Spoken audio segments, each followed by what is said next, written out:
It is a truth long established that a liberal woman over 50 with a lesbian haircut is sure to support the most evil ideas and policies that mankind has ever conceived. If evil had a face and a haircut, this is what it would look like. It would look exactly like Marianne Buddy. She is the worst preacher I have ever in my life heard. She's talking about behaviors, and she's cloaking these behaviors under the false guise of compassion. I mean, she's lecturing a guy who got shot about being in danger. Gentlemen, huge bombshell report today. You remember that woke pastor idiot that was lecturing Trump to his face about refugees and immigrants and lesbian and transgender people? Well, she has just been exposed.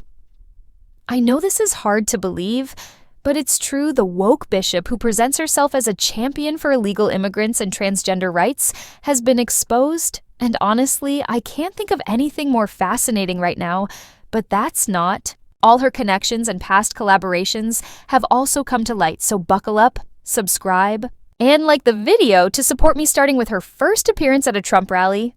This wasn't the first time she made headlines. She was... We'll go all the way back to the summer of 2020 when, encouraged by Joe Biden and Kamala Harris in the wake of George Floyd's overdose, BLM and Antifa began rioting, of course, across the country, but also in the nation's capital. Now, nobody at the Department of Justice or the FBI has ever pretended to care about this particular riot or any of the other ones, but it was pretty substantial by any objective metric. They injured dozens of Secret Service officers. They destroyed cars, vandalized monuments, looted dozens of businesses, ultimately forcing Donald Trump to take cover in the White House bunker. The mob also set fire to a church in Lafayette Square called St. John's, just a block from the White House. Now, if you're not familiar with it, St. John's is an Episcopal church. It's often called the Church of the Presidents because every president has attended the church since it was first constructed in the early 19th century. And in 2020, because Democrats had riled up a violent mob to advance a narrative of racial injustice in an election year, the church was under attack. And that is in spite of the fact that the Episcopal Church, as you probably know, is the wokest institution on earth. I mean, the Episcopal Church makes Planned Parenthood seem far right by comparison. The pride flag has long replaced the cross of Christ in the Episcopal Church. And I use the word church only in the architectural sense. I mean, the churches themselves are often quite beautiful. Architecturally, everything that happens inside those churches is hideous. In any case, Marianne Buddy was responsible for overseeing the church at the time. And after the violence and arson had subsided, she went on PBS to talk about what happened. But instead of defending her church or condemning the rioters who had just lit St. John's on fire, Marianne blamed Donald Trump. She claimed that Trump, merely by appearing outside the church to survey the damage, had, quote, used the mantle of the church to communicate a political message, which is going to be a very ironic statement here. It's amazing what a good actor she is, with all the lies and propaganda she has spread. She never once apologized or took accountability. Instead, she ran to woke media outlets trying to inject this woke virus into the narrative. But what she forgot was that Trump would uncover all the nonsense she orchestrated for me. It's terrible how these woke characters who accept public money attempted to push people against Trump, but now almost 90% of Americans agree with what Trump and his administration are doing. And our favorite Greg Gutfeld has thoroughly exposed her for what she did. So she uses her spiritual authority to block criticism because she's a bishop. Don't argue with a bishop. She's a bishop. And, it comes from a long history of this. She's not defending sinners or the poor. She's not like Jesus.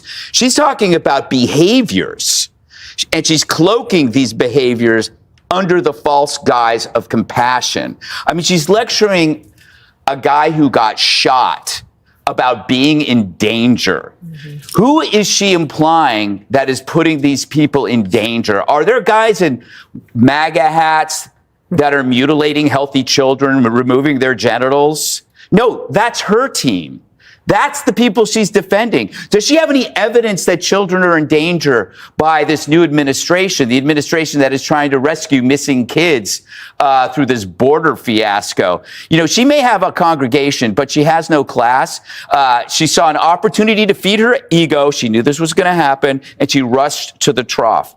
On the bright side, I have to say, she didn't call him Hitler, which is good. But who knew Satan wore granny glasses and stole his haircut from John Denver just because you're spiritual, Harold, and you are?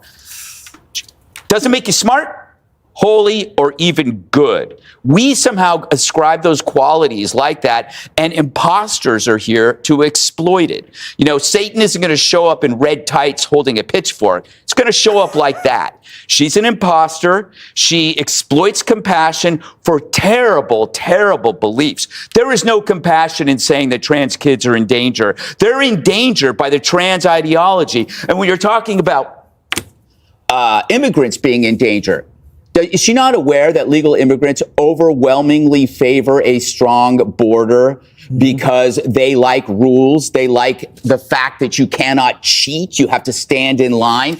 I love also how she appreciates the immigrants for all the dishes they wash. She's the hood ornament for imposter morality. And she throws her weight, the church, to defend horrible things.